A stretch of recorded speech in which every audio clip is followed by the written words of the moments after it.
The district court judge wouldn't consider it and obviously ruled against the young boy.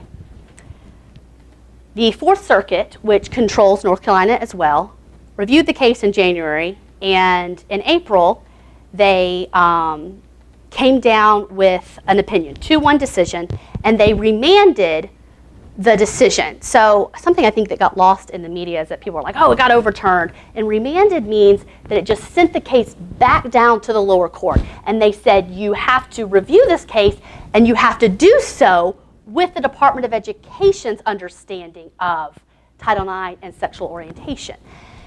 And this is kind of alarming because all of a sudden you have a federal court that has the opportunity to review something that a department, we talked about how they've kind of gone around the rulemaking procedure. A federal court now has the opportunity to either say, hey, what you're doing is right, but you got to go through the rulemaking procedure, or even if they want to say that is the reading of the law, this is why.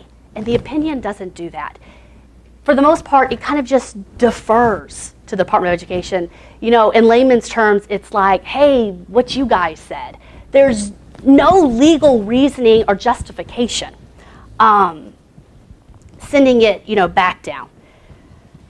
So, going back to that bigger scale of what does this mean for North Carolina? What does this mean? National ramifications. So the thing here is that the Fourth Circuit is the highest court that has reviewed this kind of opinion so far. And I think they're going to have another chance with the ACLU lawsuit. It's going to go back up there. And I can even see the Supreme Court stepping in, maybe to give guidance, because we are all over the place right now.